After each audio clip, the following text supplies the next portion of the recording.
Hello and welcome to Crucible of Words for more dedicated legacy action. Today I'm playing my beloved Green-Black Turbodepths. Now this is a league that I've already recorded, but there was no sound on it, so I'm going back to record the whole thing using the replays because this was a really good league that showcased the deck and I wanted to make sure that you could all have a look at it. So, what is Turbodepths? We are trying to win, well we can only really win, with a 2020 indestructible flying creature from Dark Depths. We make this by either removing all the counters with a Vampire Hexmage or making a copy with no counters on with Thespian Stage. We have a bunch of tutors in Crop Rotation and Sylvan Scrying to find it. We have protection spells in the form of Hand Disruption, Pithing Needles for things like Wasteland and Caracas, and then Not of This World to protect from removal. On top of that, we also have some fast mana in the form of Lotus Petals, and then we've got some new cards I'm going to talk about in a sec, which is new to this build. So the new cards that I'm trying out in this deck, I tried it once before in League and it went really well, so we're trying again, is using Exploration as fast mana. This allows us to have 4 lands in play on turn 2, which is enough to deploy our combo with Thespian Stage. But if we also have like an Urborg or a Yavimaya, it gives us the ability to have 1 spare mana to also cast something like a Thoughtseize or a Crop Rotation on that turn. So that's a really powerful thing to do. And we also have Life from Loam, which can get back our combo, and with Exploration we can deploy it every turn in theory. So we can grind through removal instead of trying to pick our spot. We've got a few silver bullets in the lands like Bojuka Bog. We've got a couple of Boseijus. I wanted to up the land count to help with the exploration and make it more worthwhile. We also have Ghost Quarter to find and Sejiri Steppe. So we've got some various tools here. Most of that's the same. If you're interested in the minutiae of this deck, by all means check out my Patreon. I have a whole tier just dedicated to Dark Depth strategies, and I have a regular primer that I update every single month for Green-Black Turbodepths, which is what we're playing today. This is not the build on my primer just yet. We're testing this out to see how it fares, and it might become the standard build going forward because I've been liking the results so far. Sideboard-wise, we've moved the Needle and the Not of This World into sideboard to when we're making space for our things like Life from Loam and things. We've got 4 Null Rod type effects. They're just so useful right now in the meta. We've got a bit more Hand Disruption, 4 Abrupt Decays, which is essential. It lets you kill Opposition Agent, it lets you kill Blood Moon, it lets you kill Mages of the Moon. Those are the big 3 that we need to kill, and we can get rid of them. And we've got a bit of Graveyard Hate in Surgical Extraction, which also doubles up as Combo Disruption when we have 8 discard spells. So we can try and hit like the Doomsday and then exile it. So yeah, this is the deck. And we're going to be doing commentary over replays I've already played today. So I've not done this before and hopefully it will go well. But this is definitely a league that you want to watch, so stick around. I also would like to thank all of my subscribers. I've now reached 2,000 subscribers on YouTube, which is a pretty big milestone. I'm very grateful to everyone who watches my content. I just wanted to give you a big thank you. I'm going to be doing a giveaway soon as well, just to thank everyone for this. So by all means, keep an eye on my channel. I'm going to do a little video just for the giveaway. All right, without further ado, let's try and navigate the replays and rewatch my league. If you're looking to play Legacy on MTGO like me, why not try Card Hoarder? They're a rental service that I personally use, and I found them better than other rental services that I've used in the past. So why not give them a try? Okay, so this was our opening hand for game 1. This is the classic Thoughtseize into Hexmage and just get them. So we're going to start out with an Urborg here, drop our Lotus Petal so we can play around things like Daze. Yeah, our opponent's going to blow us out a little bit with Veil of Summer there, but it's not too much to worry about. So we pass it back to our opponent, and they're going to be brainstorming for some stuff. So next turn we get to do our combo with a Duress as well. So let's see what they have. Okay, so this is where they just start storming off here. So they get all their bits and pieces out, and it's quite clear they've got a Beseech the Mirror line here, and we're just kind of going to get our world rocked here. Yeah, so all the tendrils come up here. We had 1 turn, and they had the answer for our 1 turn of interaction. If they didn't have that Veil and we pushed through, then we'd have been A-okay. So that's the end of the first game of the first round. So what we're doing here is we're sideboarding. Actually, let's go back to the deck tech here. Okay, so sideboard-wise, what I was boarding in for this matchup is I wanted the Collector Ouphe and the Null Rod. These are just really potent tools that can just completely ruin our opponent's day. And we also want things like the extra Duresses in. Not of This World is not really necessary, neither is Pithing Needle here. I think Life from Loam, we're not really playing a long game, so they went as well. Something along those lines. So let's watch game 2. So this is game 2, we're on the play. Again, we have the turn 1 Thoughtseize, turn 2 Vampire Hexmage hand, but this time we're on the play. So it looks a lot more potent. We take the Beseech the Mirror. That's going to jam our opponent up a fair bunch here. Yeah, so they're going to Thoughtseize us. And right, so we just jam a Collector Ouphe on turn 2. And we now have the ability to eventually make our combo here, so we can tutor for what we need, and then we can combo on the turn after, and they still have to get through this Collector Ouphe that shut their stuff off. When we did the Thoughtseize earlier, the thing we hit was their only payoff spell, which is the Boseiju. We just left them with a bunch of artifact mana and stuff like that, so we figured that would be a pretty safe route here. So now we get to beat them down a little bit. Not really necessary to beat down here, but it's good practice in case there is something like an Ad Nauseam in their deck. That's way more likely than a flash threat we have to worry about. And then they just scoop it up, and we win the second game. Game 3 is trickier because our opponent is on the play. So let's just talk about our opening hand here quickly. So this hand, I normally do not tell people to keep hands with this deck that does not have access to Dark Depths. Now we do technically have access to Dark Depths with this Sylvan Scrying, but we're almost certainly using this Petal to make this Collector Ouphe. So we don't necessarily have access to Dark Depths. However, this is such a skewed matchup where something like Collector Ouphe can really shut them down and just lock them out of being able to play the game, that I think it is worth keeping a hand like this, where you may not be able to get to the Dark Depths eventually, or well, in immediacy, but you will get there eventually. So let's see how this plays out. So our opponent begins with a Bauble here. They're going to Bauble us, and then I'm going to pass it over. All right, so we have a green source now, so we are absolutely living the dream here. So we're going to play the Collector Ouphe out first. When I was doing the sideboarding, I did mention as I was doing it and recording it that we keep the Lotus Petals in this matchup, especially on the draw, because it's so important to try and get a Null Rod effect on turn 1 that it's worth having your Lotus Petals in, because yes, you shut off your own Lotus Petals, but Collector Ouphe is just such a hammer lock on the game that it's really worth keeping your Petals in to make sure that you can get this on turn 1, because your opponent's going to get 2 turns otherwise, because we'll only be able to cast it on turn 2 after they've already had 2 turns when we're on the draw. Alright, let's carry on with the game. So this Collector Ouphe has jammed our opponent up a bit here. So now we have options. We can do some Duresses, some Thoughtseizes. I opt against doing the Thoughtseize here because our opponent has access to Veil of Summer here. So I think the correct play for us here is to play the Yavimaya and then Sylvan Scrying, because we're not going to just play into this Veil of Summer straight away and give our opponent more resources. Now we will later on have to try and take a peek at our opponent's hand, but we can do that when we have our combo sewn up. So we're not going to be taking a turn off to try and Thoughtseize them. It's just going to be an additional thing we do on our combo turn, which is this turn. So this is the turn 3. We can play out our Dark Depths, and then we can go black, black, make our Hexmage. Obviously, we're going to Thoughtseize first. They have the Veil that we played around the previous turn, but we haven't slowed our clock down. We're just firing this off anyway. Maybe in that situation, there's an argument for not playing out your Thoughtseize because your opponent does get a redraw. But there's so few draws that are going to matter that I think it's worth trying it just in case they don't have the Veil. I know I think it's a bit of a 50-50 play there. You could definitely think about it for a while there. But anyway, so we have our combo sewn up here. Our opponent has to try and win through this Collector Ouphe, which is going to be quite an ask. So they scoop it up, and that is 1-0 to us, a 2-1 victory in the first round. Let's go to round 2. So we have lost the die roll once again. So we immediately mulliganed the first hand. That was really bad. It was just didn't play magic. So this is the next hand we get given. So what this one does is can do a turn 2 Marit Lage combo. We can go turn 1 Pithing Needle, turn 2 crop rotate this into Urborg, play our Hexmage and go. So this hand is pretty keepable. We get rid of the excess mage. Okay, so we're playing against 8 cast here.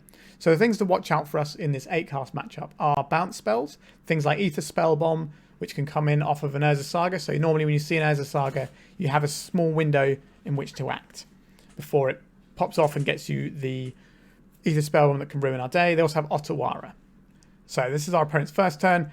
They put Pithing Needle into their graveyard, which means that we want to be playing our own Pithing Needle on Emery this turn. So we have 2 choices. We can play the Thoughtseize or the Pithing Needle. We choose the Pithing Needle to name the Emery to shut off their Pithing Needle. And a lot of hands you would keep in 8 cast off the back of an Emery just to sort of get your engine up and running. So shutting this off should buy us a decent amount of time. But let's see how that works out for us. So we pass it back to our opponent here.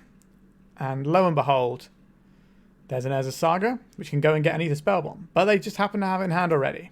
Now this is a problem for us. So drawing extra cards, they're keeping up blue mana for their Spellbomb, and we are somewhat in the dirt in this game. So we take a little damage here. I'm not quite ready to concede just yet, but we can Thoughtseize. Their hand was Metallic Rebuke, Force of Will, and another card. Sorry, a little bit tricky getting these replays to work exactly as I like them. Right, so now they have a Yawgmoth. This can shut off our Pithing Needle, which brings back their Emery, which can then get the Pithing Needle, and we're just going to have a bad time. They're also starting to draw extra cards off this Thought Monitor, and the writing is very much on the wall for this game. So yeah, they're just going to lock us under this Yawgmoth, just taking our things. So we throw in the towel. I don't think this game is winnable from this point. They can go and get a Bauble if they want more card advantage. They've got Pithing Needle to stop either Hexmage or Depths or Stage. They have Ether Spellbomb as well. They are definitely winning this game, so we packed it up. Sideboard-wise, again, we want things like Collector Ouphe and Null Rod here. These are going to be important tools. Pithing Needle is also quite good against things like Emery and such. I didn't want to bring in the Surgical Extractions. Our opponent didn't show us anything. Like, the most unusual thing they showed us was Metallic Rebuke, which is a card that has started making it into the Patchwork, Automaton, Stompy versions of 8cast. So I wasn't expecting Painter, but maybe I should have been, because Painter is something that tends to run Metallic Rebuke more often. Things like Abrupt Decay are also pretty useful here, but mainly we're just trying to stick one of these Null Rod effects and then stop our opponent from playing the game. So this is game 2. We had to mulligan our first hand because it didn't really play the game. Our second hand does also not do an amazing job at playing the game. So we end up mulliganing to this, which allows us to disrupt our opponent and then jam, hopefully, an uncountable Collector Ouphe. We can poke through a hole twice with Thoughtseize in order to get this going. So this is an odd one. But I think it's worth keeping in this matchup because, again, this is such a hammerlock on the game when you get Collector Ouphe. Our opponent had... Oh, let's see if I can go back and look at that Thoughtseize decision. Alright, so this is the Thoughtseize decision. So, our opponent has revealed to us that they're a Painter's Servant deck. So what my plan here is looking at what they have. Collector Ouphe is going to shut off their Seat of the Synod and deprive them of blue mana, which is also going to invalidate the Painter's Servant combo via a Grindstone. There's a Brazen Borrower, but they can't cast that unless they use blue mana. And they don't have access to blue mana right now. So Emery was the card that I looked at and thought, if we take the Emery here, because they can play that on turn 1, and if it finds something useful, they can maybe start sort of getting the wheels turning and give us some problems. So the idea here for me was to take the Emery and then play the Collector Ouphe on the following turn. And then once they have the Collector, and then once the Collector Ouph's in play, we can then Thoughtseize away the Brazen Borrower. And if they just play the Brazen Borrower to bounce our Collector Ouphe, that's probably most of their turn, and then we can just replay it again anyway.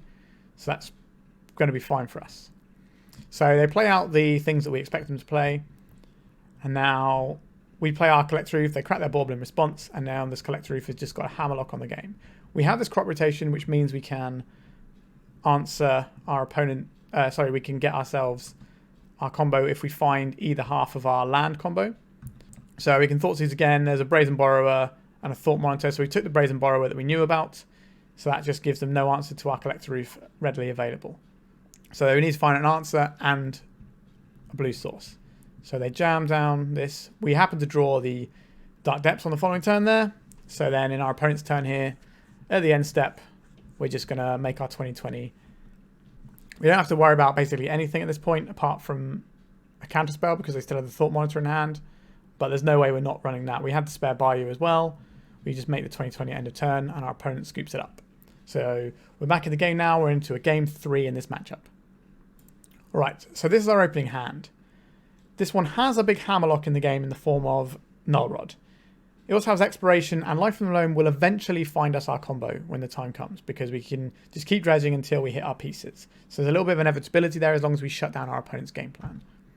So we decide to keep this hand. So our opponent plays out a Grindstone on turn 1, and then a Mox Opal. This gives us a really difficult decision here. So the decision I am pondering over here is, do I need to Pithing Needle the Grindstone? For our opponent to win, they would need to have Painted Servant, Ancient Tomb, and a Lotus Petal in their hand. Or another Mox Opal would do it as well, because the Painter would be the third artifact. But my logic was, if they had a Lotus Petal, they would play that now to go with the Mox Opal, because that would give them Metalcraft. And that might be something they could represent things with. So, and also they want to keep it safe from discard if possible. So my logic here was that if they had the combo rolled up for turn 2, they would play it. So I don't want to play the Pithing Needle on the Grindstone. So we're going to play out our Exploration first, and then play out another land, and then we play out a Pithing Needle, and we name Urza's Saga, because that's the other thing that can get things to disrupt us and is a bit of a pain. There's a slight risk there, but I think it was the sensible thing to do. So our opponent doesn't play a Soul Land, so we breathe a sigh of relief here, and then they play their Painter's Servant. They name red, which makes me worried about a Hydroblast. Then it's over to us. So if they have a Hydroblast here, that is basically lights out because they can stop our thing. We happen to draw our combo as well, which is nice, but it's more important for us to play the Null Rod because our opponent will win the game if we don't stop them. So we jam ourselves a Null Rod. It sticks. This means the Mox Opal can no longer tap for mana, neither can the Seat of the Synod. So we just completely locked them out with a Null Rod. And they play a Spire of Industry. They haven't shown us much in the way of interaction so far, so another Painted Servant isn't too much of a worry for us. We have the combo absolutely sewn up here. We have a Bojuka Bog that doesn't really do anything right now. So then we pass to our opponent. They have a little problem. They just play another artifact land and we go, sure. And then we just jam our combo and they can see the game. So we are 2-0 so far. Let's go to round 3. Once again, we are on the draw. We have another one of those opening hands where we've got ourselves an Urborg plus Thoughtseize into turn 2 Dark Depths and Hexmage. So this is kind of the dream hand that you want most of the time, to be honest. So can't argue with that one. So our opponent starts off with a Dragon's Rage Channeler, revealing themselves as some sort of Delvery Tempo style deck. There's a lot of things to watch out for here. Because we have spare Urborgs, it's pretty free to jam down this Urborg. And we're going to ping it off on a Pithing Needle this time. We're going to try and name a Wasteland. If our opponent dazes here, that sets them back a little bit in terms of their land. But the fact that they dazed this made me believe that our opponent had a Wasteland. So that's what that tells me. I don't think you daze that if you don't have a Wasteland. That was my logic. So they play a Delver of Secrets here. So then it's back to us. And the clock is getting a bit worse. We're going to Thoughtseize them. So we take the look here. And we do the maths, and it works out that if we take the Lightning Bolt, it can buy us one more draw step here. I think that is slightly better than the Ponder, but I don't really like it very much. So the Delver does not flip, which buys us a little bit of time. So they're going to Ponder here, and they choose not to shuffle, which is pretty bad for us, truth be told. So they only get 2 damage in here because their guys are still 1/1s. We can make the combo next turn though. So we have that. We have it uncounterable, and we're going to do it in our opponent's upkeep to dodge things like the Wasteland that our opponent could have. So end of turn, they're cracking a Float Strand to shuffle the cards from the Ponder. We are representing... So the Delver matchup is generally pretty good, and our opponent hasn't shown us any additional colours yet. So the red-blue base is fine. Black becomes a slightly different beast. So they reveal a Force of Will. So we got to see the reveal before we make our 2020. Might as well have maximum information. If it's a Brazen Borrower, then maybe that changes our perspective.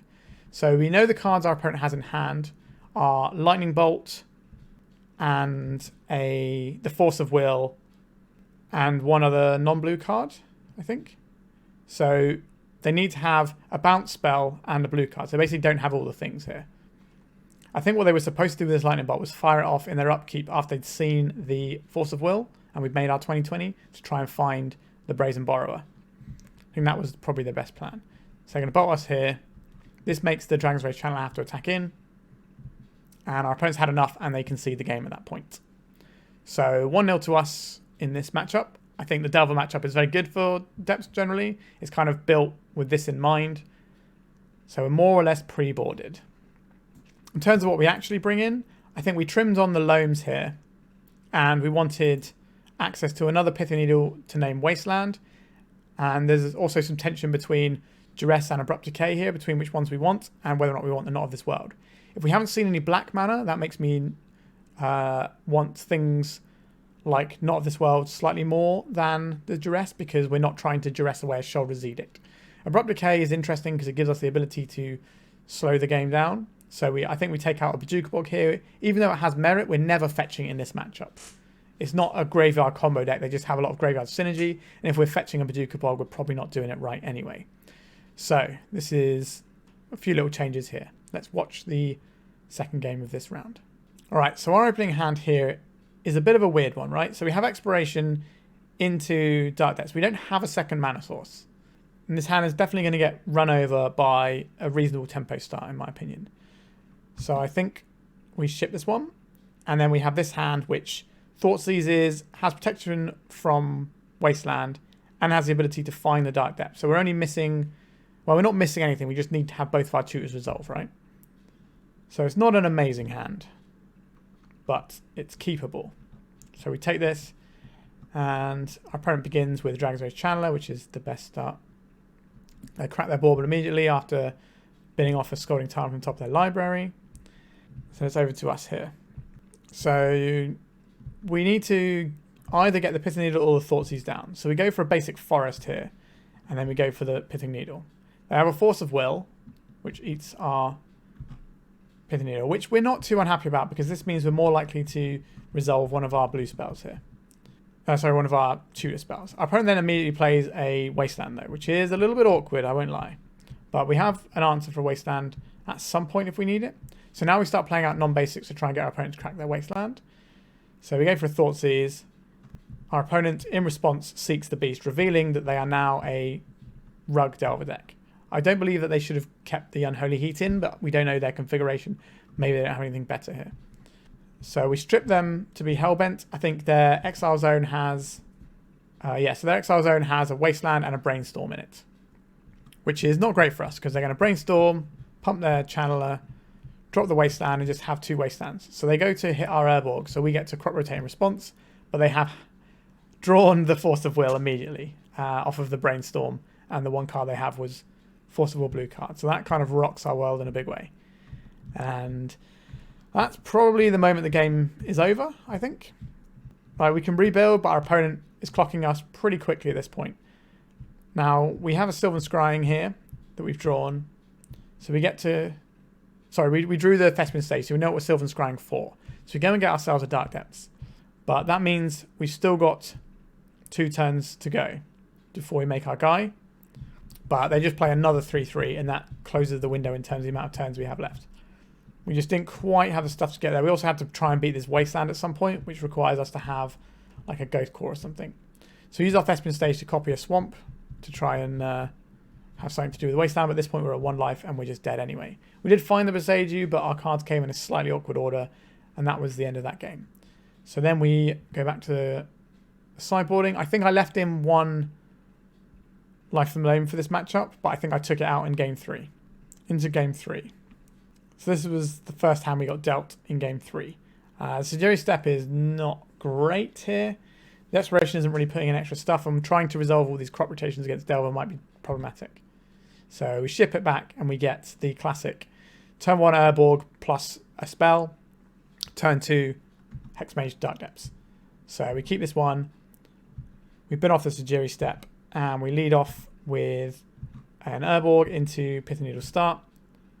And we play a Lotus Petal so we can try and represent crop rotation. So our opponent might think twice about doing stuff. The Rug Delver decks also tend not to play Force of Vigor because they don't have enough green cards. So that's why it's fine to play that out as well. Alright, so they go and fetch land, they make a guy. We have a Hexmage we can play this turn. If this doesn't resolve, we can then Thespian stage the turn after. But it does resolve. So we just go to our opponent's turn. Because they don't have Wasteland available due to the Pithing Needle, we don't crack it in the upkeep. We wait to see what they play here. And what they play here is the I Concede card. So the classic turn 2 2020, got it done there. So that puts us at 3-0 in this league right now. So let's keep it rolling and look at the other rounds. Once again, in round 4, we lose the die roll, which is not really where you want to be, but that's part of the game. So this is our opening hand. This allows us to have a turn 2 sorry, a turn 3 2020 off of Urborg, Thespian Stage, Dark Depths. That hand is certainly keepable. If we find another Lotus Petal, we can accelerate that by a whole turn. So our opponent plays an Urborg. That can certainly help us out in terms of what we're trying to achieve. But it also makes you wonder what deck they could be playing, because not that many decks play Urborg. So now we have a Thoughtseize. So we can play a land and Thoughtseize our opponent. The reason we play the Thespian Stage out here is if we draw a Lotus Petal, we can then play the Dark Depths, play 2 Lotus Petals, and immediately make a 2020. So we Thoughtseize, and our opponent shows us a pretty interesting grip that there's a lot to talk through. So our opponent has no black source outside of Troll of Khazad-dûm. They have to cycle that to get a black source. Of course, they already have the Urborg, so we already ruled that out. So ignore that bit there. So the Troll of Khazad-dûm is just a thing that they use for reanimating here. So we're obviously not going to take that because they'll just reanimate it. We could take the reanimate, which will buy us time. But the problem is, if we give them more time, they're going to be able to find something else to do, right? Because all they need is mana, and then they have these big haymakers in Beseech the Mirror and Khan the Great Creator. We're obviously not taking Bowmaster because our deck doesn't care about that one iota. So the choice becomes Beseech the Mirror and Khan the Great Creator. Now, my logic was they're going to need a couple of land drops. They've already got their third land drop here, but they need one more, or like a piece of artifact mana or whatever to accelerate them to cast a 4-drop. And if they, by the time they're casting this Khan, they won't be able to get anything good and deploy it in the same turn. That was my logic here. So Beseech the Mirror is one where if they get the mana sources and they play this, not only do they get the card that they want against us, but they get to play it immediately. So I take the Beseech the Mirror here. So our opponent cycles the Troll, end step, yeah. So they get a non-Urborg black source. Right, so then our opponent plays the Azure Saga we know about. And then we see what they've drawn for the turn, and it's a Dark Ritual, which means we're looking at turn 2 Khan on the other side of the board. That shuts off our Lotus Petal, which is a problem. So then they minus the Khan and go and get themselves a Liquid Metal Coating, which is a real problem because we're going to start getting Strip Mine from next turn. So at this point, it's going to be very difficult. So we have to play out the Verdant Catacombs so we can get a Bayou and then Boseiju away the Liquid Metal Coating. So it's going to be one Strip Mine for them. But this whole time they've got Azure Saga ticking up too. So here comes the Liquid Metal Coating. In response, we're going to blow it up, but we still lose our Thespian Stage, which is not great for us. But at least we stop the Liquid Metal Coating from ruining our day. They reanimate the Troll, so there's a clock on the game now. So we use their Urborg with our Dark Depths to Life from the Loam back some lands. This means if we draw something like an Exploration, we can really get some work done here. So our opponent is minusing their Khan the Great Creator, and I believe they get a Pithing Needle here. Yeah, they get a Pithing Needle, which they can then put on Thespian Stage. So we don't have that going. They also end up assembling another Troll Reanimate package, so we're just dead. So I think if they don't draw the Dark Ritual there, we probably win this game. So that was a pretty potent top deck, but it's in their deck to do explosive stuff like that, right? If we take the Khan, they can Beseech the Mirror for something that could be another Khan, could be something even worse for us. So I don't regret my choices, just sometimes your opponent will have the things. And, you know, that's magic. Sideboard-wise, for a matchup like this, it's kind of interesting. We definitely need Abrupt Decays because they're probably going to have opposition agents in their deck. Null Rod, Collector Ouphe, and Pithing Needle are all going to have some merit here. They are not going to be targeting our creature at any point. So we don't need our Not of This World in the sideboard. They can just go right out. In the main deck. And we're probably not going to be rooming their graveyard, so we can take out Bojuka Bog. I don't really like sideboarding out more than one land as a general rule. Lotus Petals are a bit shaky with Khan around as well, so I think we trimmed or cut some of those. Game 2, this is the first hand we see. This is an interesting hand. It has a lot of tutors, can definitely get there. But we decided to go for something a little bit more explosive because that one was quite slow. By the time we do that tutoring, our opponent can blow us out. This hand is a touch faster if we find green mana. But if we don't find green mana, we get to disrupt them a little bit and then Null Rod, which stops their Leyline Helm combo. So we keep this one and ship one of the cards there. And they begin the game with a Leyline in the Void. I think at this point I still have one Life from the Loam in my deck, which shouldn't be in my deck, I don't think, here. I'm still getting used to the heuristics of playing this particular build of Depths, because this is like my new tech build. So, we begin the game with Urborg into Duress. We look at our opponent's hand here. Now, if you're like me, you can see one thing that their deck does not really do very well, and that's produce mana. However, there are some choices here. If we take the Chrome Mox, they find any land, they Dark Ritual, and, you know, they've got an opposition agent, and we're not beating that properly, because opposition agent is a real pain for us. So, what I decide to do here is take the Dark Ritual, because next turn we can shut off the Chrome Mox. So this way we're just trying to fade a single Dark Ritual turn, and then we'll probably be alright. So we take the Dark Ritual. The weakness of Duress versus Thoughtseize is very abundantly clear there. We also know they have got the Shouldered Edict we're going to have to get through. So decide not to play their Mox here. So now it's our turn. We can jam this Thespian stage and shove a Null Rod down. That's going to shut off our opponent's ability to make any mana at all, but they find an Urborg. So we're just trying to combo before our opponent gets to Shouldered Edict mana. Unfortunately, we don't draw any green mana, so we're just on Pithing Needle here. And we name it as a Saga because we've seen that in our opponent's deck. And I think it's one of the best things that can sort of get them going at this point. And it's going to give them access to Pithing Needle and things like that, and I don't really want to deal with that. Null Rod already shuts down a bunch of their other stuff. Alright, so then they immediately draw in as a Saga, and I feel like an absolute genius. So we could copy their as a Saga with our Thespian stage here. The problem with doing that is we then lose all the abilities to activate on it because of our own Pithing Needle. And we wouldn't be able to activate the Ezra Saga anyway. We can't actually turn the Thespian stage into anything else because everything else is a legendary permanent or this Ezra Saga that actively hurts us. So, our opponent's Saga ticks up, but now they have Shouldered Edict for us to worry about. We've drawn a Thoughtseize here, so we can fire this off and take that Shouldered Edict that we know is in our opponent's hand. Yep, so we have a look at their hand now, and they got some stuff here. Like, they have Reanimate, Opposition Agent, and they've got 7 cards in hand. So they're getting close to just drawing and discarding an opposition agent and reanimating it into play. The correct play for us here is still to take the Shouldered Edict, so that's exactly what we do. Their land is going to disappear next turn, and artifact mana is not something they can get off of it due to our Null Rod. So we just pass the turn here, having preemptively removed the answer to our 2020. So they're floating some mana first here. They get themselves a Shadow Spear. This is not really going to do anything in the face of Null Rod, but I assume that means they don't have anything else to fetch. So now we've drawn a Vampire Hexmage, so we're just going to deploy this as a creature to beat down with. Because if we find the Dark Depths, we don't need the Hexmage to make the 2020. We may as well put a threat in play that can at least do something. So now our opponent goes to clean up on their turn, and we're going to see them bin off their opposition agent, which means next turn they can reanimate. So we happen to draw a Duress, which means we get to Duress them and take that reanimate before they do it. So we look at their hand. All right, so they've got 3 dead cards in hand, 1 Ring, Chrome Mox, Helm of Obedience. Leyline of the Void is also dead, and this Beseech the Mirror is going to require a little bit more juice for them to get it going, because they've only got 1 land in play at this point. But they got another land that they didn't play, which is interesting to me.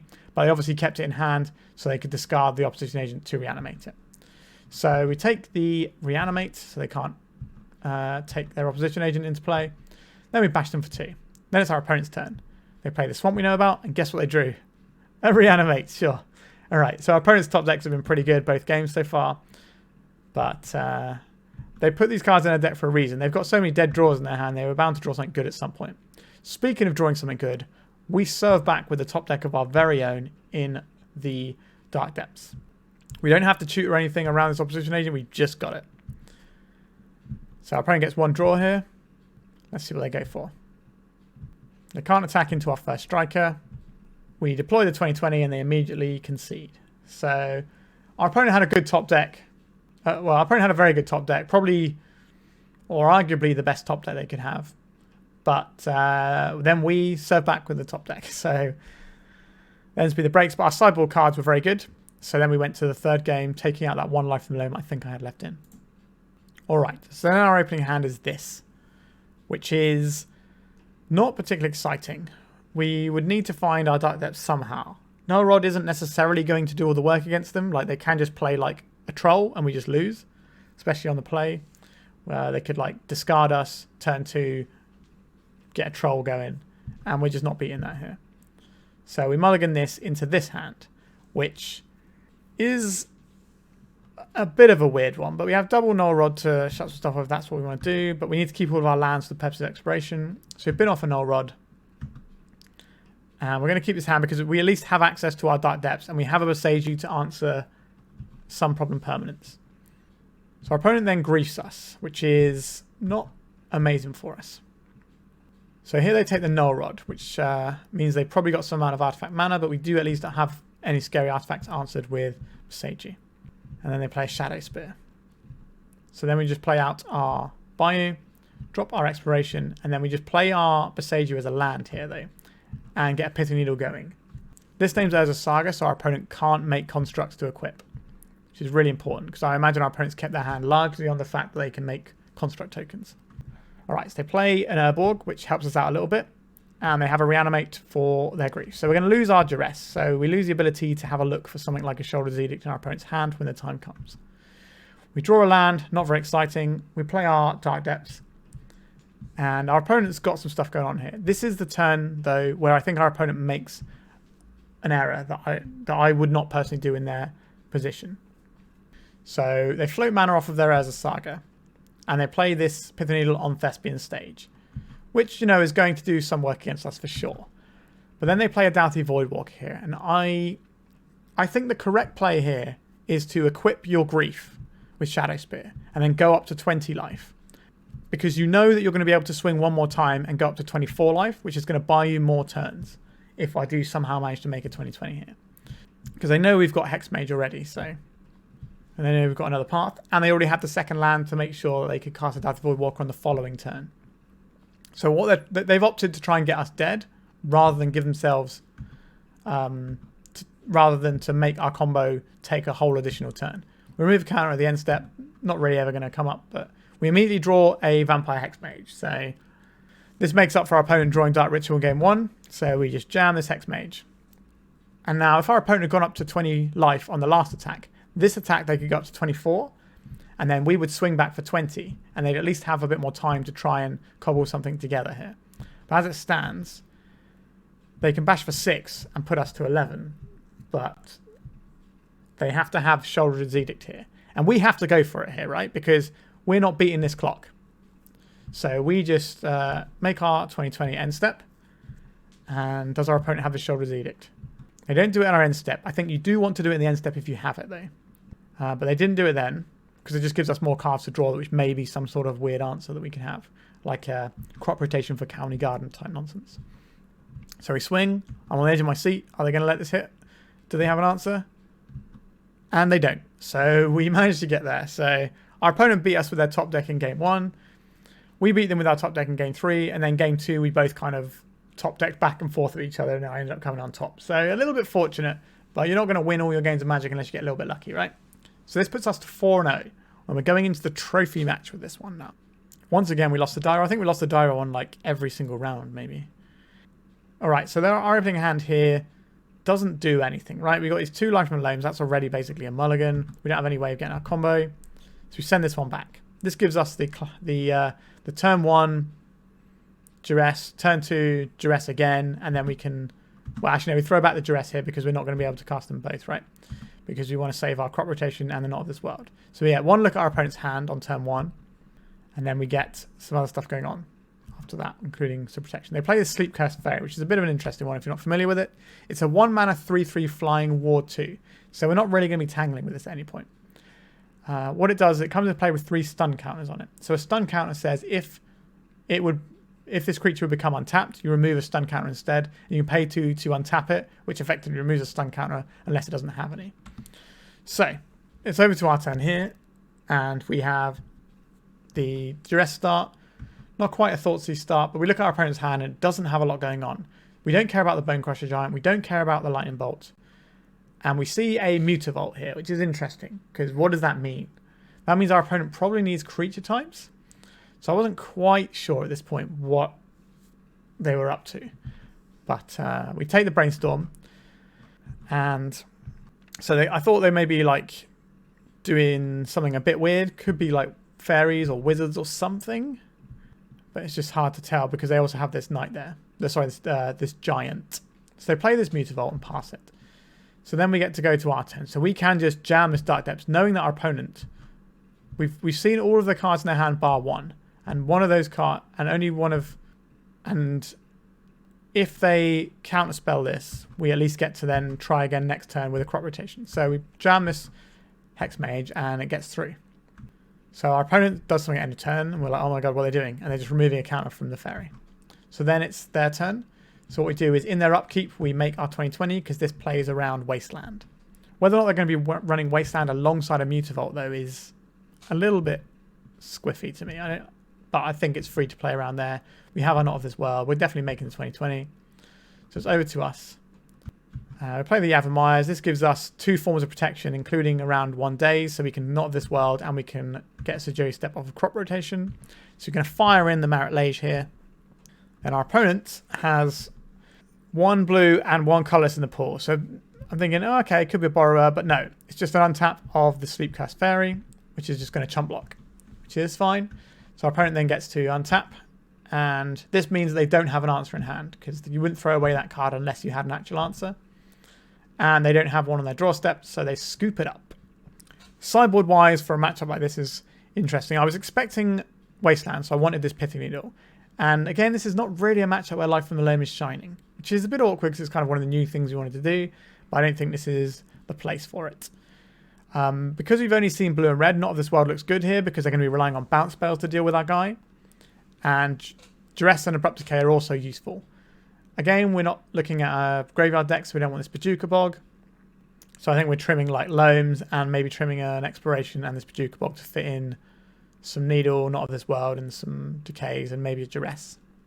So now it's our opponent's turn to go first. Our opening hand here doesn't find a 20/20 here. So we send it back until we find one that does find the Dark Depths. Because you have more ways of searching, well, you have more ways of going with Dark Depths than you have Dark Depths itself. So you have 12 copies of Dark Depths in your deck effectively with 8 shooters and Dark Depths. But to actually execute your combo with the other half, you've got 4 Thespian Stage, 4 Vampire Hexmage, and the 8 shooters. So that's another 4 cards. So finding the Dark Depths is way more important. So this opening hand is a turn 2 20/20 if we want it. We can also use our crop rotations to... our Lotus Petals to cast a crop rotation if things end differently. We draw the Exploration here. So this makes me want to play a Lotus Petal out. And we play out the Tomb of Yawgmoth here. And we jam this Exploration. Because I think this is worthwhile doing, because we have a turn 3 combo here anyway. And turn 3 combo is fine against sort of Delver adjacent decks. Because they tend to play a slightly slowish game. So we get hit by Spell Pierce, which we could have paid for if we had this Lotus Petal, but it would have come at the cost of our only green source. So we still play out the Lotus Petal because I think it's the right thing to do. It means we can represent a crop rotation and also crop rotate away if they do try and wasteland us. So this means instead of going off on turn 2, we have to go off on turn 3. So our opponent plays a land and just passes, which is suspicious behaviour. Since over to us, we have an Urborg, which is not really what we want here. If we jam a stage, we have the mana that we can then make the stage copy a basic island on our opponent's side if they try to wasteland us. And if they wasteland Urborg, that's fine because we got another one. So they just play another land and do nothing, which is suspicious. So now we can just go, okay, we have our combo here with crop rotation, but we don't have crop rotation around a daze. And we have one more land to play in hand. So our opponent casts a Brainstorm at our end step to try and find something. They haven't really been doing anything, so I'm kind of curious what's going on.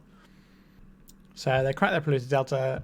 Theoretically, their hand should be a lot better than it was before, because clearly it wasn't doing a great deal. Maybe it's just a bunch of counter spells, but that's not really going to get anywhere when we've got all of these lands in play that do the job for us. So now it's our opponent's turn. They just play out another non-wasteland land, so I'm pretty happy about that. And then they jam a Sleep Cursed Fairy. So we have the option to jam here. But if they have a bounce spell, which they've left open the mana for, we don't have any way of protecting against that. But we have one land in hand, which if we can play that, we can crop rotate around a daze. Right? So we can crop rotate with this, but if it goes wrong, we end up with nothing. So my thoughts were, we're not under any pressure. Let's go to our turn and draw some stuff. So we immediately draw a Duress, which is a pretty nice one to have. So we crack open our Catacombs for a forest, and we Duress our opponent here. They show us a Spell Stutter Sprite. So that kind of explains a little bit what they've been doing and why they're running Sleep Curse Fairy and stuff. It's all trying to get your synergy going. So now we can still make our 20/20 with a crop rotation, potentially. Alright, so now our opponent does a very interesting play in my mind. They play a Lorien Reveal tapping out.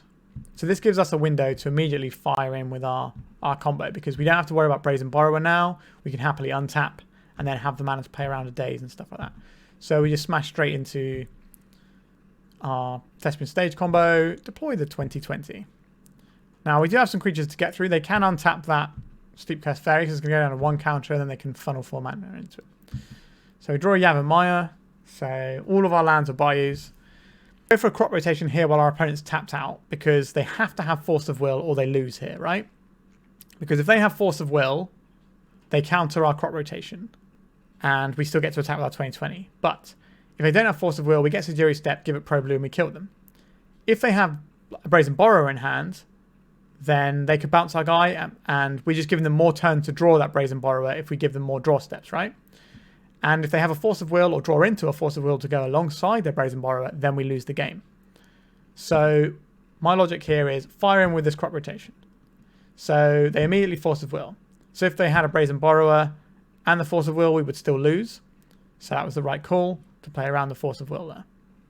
If they don't have it, we just win the game immediately though. If we hold that back up, we give our opponent more draw steps. So this time they bash in with the Spellstarter Sprite, which goes right under the bus of our massive 2020. We pass it to our opponent.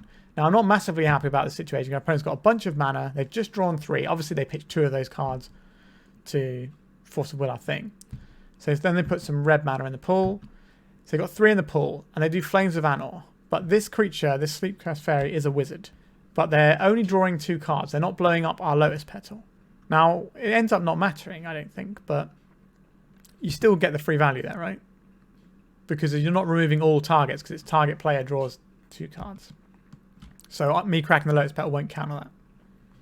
So now they're brainstorming. So they can still find a land and a Brazen Borrower.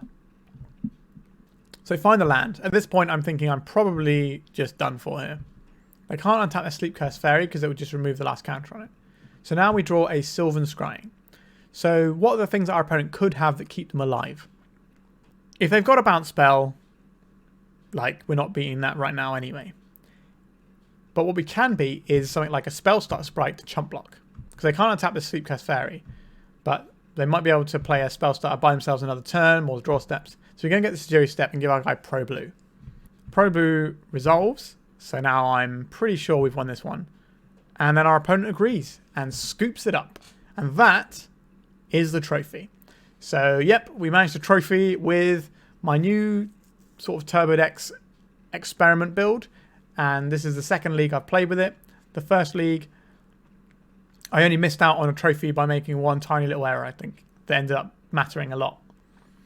So, yeah, deck looks pretty good. Let's talk about it. So, I do like a lot with this deck, but I think there's still room for improvement. The amount of times that we were boarding out our Life from the Loam for the Pithing Needle was enormous. I think we should swap 1 Life from the Loam with the Pithing Needle at least next time I play this deck. I think that makes perfect sense. The Exploration is also fine here. It got some counter magic out of our opponent, and there were definitely times where it could have done more. But our opponents prize this quite highly as a thing to get rid of, because I guess it's one of the things they can interact with. In the situations we had it, I think it was probably better than a Elvish Spirit Guide. I never really missed having Elvish Spirit Guides in the list, so there is that, although I do quite like Elvish Spirit Guide as a card. Nevertheless, I think the Exploration is definitely solid, and I want to test it a bit more. Having the extra Boseiju is quite a nice thing to have, and I do like the fact that it is a green source, so it kind of makes Exploration easier to cast for a start, but then gives us more things to put in. I think this deck just runs quite smoothly. Now, yeah, we did get lucky in some games, but as I always say, you can play perfectly and lose all your games. Or you can play not very well and still win quite a bunch of games. But if you want to win all your games, you've got to play well and you've got to get lucky for the most part. So getting a bit lucky is certainly part of the recipe. But that doesn't mean you can't learn from mistakes you make along the way or improve your play. You shouldn't just go, okay, I won all the games, therefore everything is fine. There's definitely things we can learn from having played this and ways we can improve even though we got the good record. So like I said, the Life from Loam can definitely go. But other than that, I think the sideboard was all the things I wanted. And the main deck just did its thing, right? This was also a league where we kept a lot of 7-card hands, more so than normal. If you watch my channel regularly, you'll know that I quite often end up on 5 cards mulligans, like very frequently. Now, we did have a 5-card mulligan, or maybe 2 in this league, I can't remember now. But we definitely do mulligan quite a lot in this deck. So whenever you get to keep 7-card hands, you just feel like invincible, really. You're just like, okay, I've got all the tools. I'm probably winning this game. And, you know, that's kind of what happened. We definitely had some of the nuts hands of the Urborg into Pithing Needle or Thoughtseize, whatever, into Hexmage. We had that a few times, which is what you really want to do. And it certainly worked out for us. So, yeah, we got a trophy. Deck looks sweet. There is an update to my Green-Black Turbodepths primer coming out on my Patreon, which you can find in the description below the video. So that if you want to sort of learn more about this deck, you can. But the update that's gone up, I'm not sure if it will come out by the time this video has gone up. I think it probably will. But I discussed this build and some of the sort of slight intricacies and where I've gone with it, and also some learning experiences from playing it. So definitely check that out if you're interested in this deck. And if you were interested in playing a budget version of this deck, I do have a free article on my Patreon about playing budget depths in Legacy, with various different price points and how you can sort of get there. In terms of playing online, this deck is ridiculously cheap for an online deck. I think you can get it for like 130 ticks, maybe less, on Magic Online right now, which is very cheap. So the discussion on the budget article is mainly for paper, but this deck is a real blast to play, and I love it. I play it all the time. But we got a trophy with it now, and this list is humming quite nicely. This isn't the list I recommend people to play just yet. I need to get more testing and tweaking, but if you want to jam it, by all means do. I think the deck is pretty solid. I think there's a little bit of room for improvement, but I need to get more data from playing more before I can conclusively say that. Also, I'd just like to thank everyone once again for subscribing. It really means a lot to me. Getting me up to 2,000 subs is quite a nice benchmark, and I'm just really happy that people are getting into Legacy and watching the format, and I hope that you're all either playing Legacy yourselves or working your way up to playing it, because it really is just the best thing you can do in Magic the Gathering. It's the most fun format. It's the most diversity in the format as well. You can do all sorts of things. I think there's only 4 decks in the format currently that are above 5% meta share. That's how wide open the format is right now. And I think of the 67 archetypes on MTG Goldfish, there's like 16 of them are above 2%. So that just shows you how wide open the format is right now. And, you know, it's great. You can play all sorts of different strategies and do whatever you like. I hope you enjoy Legacy half as much as I do, because it really is just the best game I've ever played. I love playing Legacy so much. And once again, thank you so much for subscribing to the channel. I will be doing a giveaway. I'm going to give away a signed copy of my fantasy book, because I'm an author. That's my sort of main job when I'm not playing Magic. And if you don't like it and you win it, you can always give it away as a Christmas present, right? So it's that time of year. And I'll also give the winner a free donation deck for the channel. So keep an eye out for my celebratory 2,000 subs video that's probably going to go up on Saturday. And it'll just be like a like and comment the video or whatever, and I'll pick a random person to win some prizes. So keep an eye out for that. And once again, thank you so much for your support and for watching my content. I'm sorry that this was a replayed one, because every so often the software I use to record, it goes through an update. And whenever it goes through an update, it resets my mic settings to not pick it up. So I recorded this whole league with some wonderful insights, I like to think, and it was not recorded on any of the sound. So we're stuck to doing replays. I think after the first round or so, I kind of got the hang of how to go through the replays, but sorry it's not as clean as the normal videos, but I had to share this trophy video with you because I thought it was really good, rather than just put it on the back burner. So please try to like and comment and subscribe to the channel. I don't want to fall down in the algorithm here because I've done a video that's a bit different here. All right. I think I'm done rambling for today, and I hope you did enjoy this one and saw some of the new tech. It's what happens, well, I say new tech, like Exploration is not exactly a new card, but new tech to Turbodepths. And it just sort of shows that when you get stuck in your ways, sometimes you need to sort of think outside the box and find ways of approaching the game a little bit differently. The reason why we are playing these in the first place is because it helps with some of our worst matchups where we're trying to get through all the white removal. This just allows us to keep presenting the threats and just grind our way through it, instead of running something like a Steely Resolve, which you have to play ahead of the fact and it can just get removed by a Prismatic Ending anyway. So if you want more details, again, check the primer out. But yes, thank you very much for watching, and goodbye.